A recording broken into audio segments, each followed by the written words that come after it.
What exactly is in this trip for both Trump and Modi?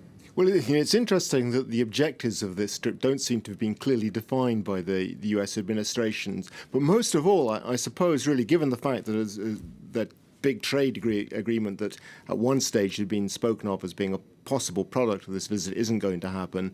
The most important thing, perhaps, is the visuals here. And there's no doubt, as we've been hearing from our correspondent at the stadium in Gujarat, in terms of visuals, this is just made for Donald Trump. It's all about optics, isn't it? The optics are fantastic. 125,000 people crammed into that stadium, all of them shouting his name. And there's no doubt either that in India, Donald Trump is popular. We often hear about how unpopular this administration is around the world. Well, India is one country where Donald Trump is actually popular. And it's an opportunity for him to play those images back to the United States at a time when the images coming from the Democratic Party of rancor and dispute, arguments over policy as they scrabble with each other to gain the right to contest the election with Donald Trump later on in this year.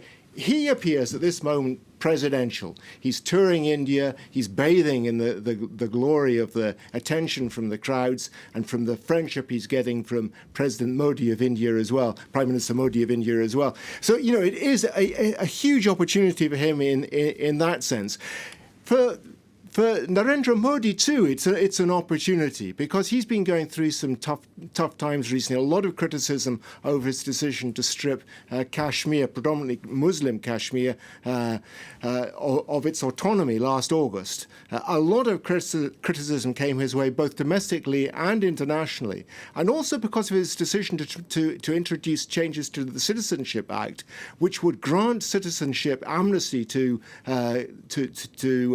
nationals from 3 neighbouring countries, so long as they were not Muslim. Now, in a country where there is a very large Muslim population, 200 million, it's not gone down well, and there have been demonstrations going on ever since it was introduced last December. So this is a chance for him to also reflect in the glory of a visit by the leader of the world's most powerful country. And that's what he's doing.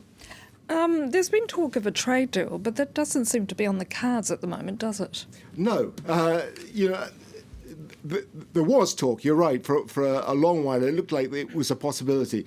And, it makes sense. India is a very big country, the 7th biggest economy in the world.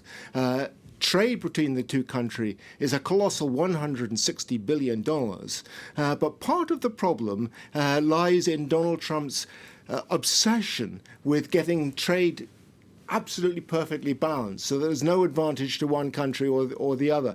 At the moment, India has an advantage in its trade relations with the United States. The US has a trade deficit somewhere in the region of 25 billion.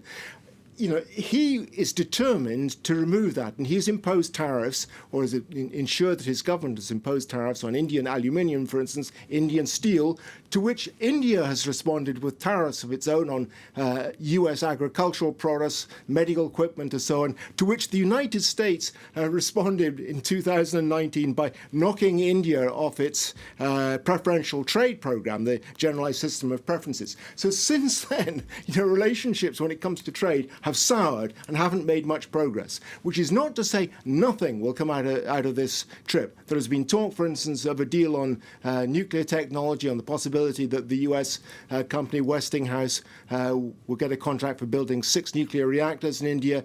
There is certainly going to be a deal on the sale of US military helicopters to India worth a lot of money.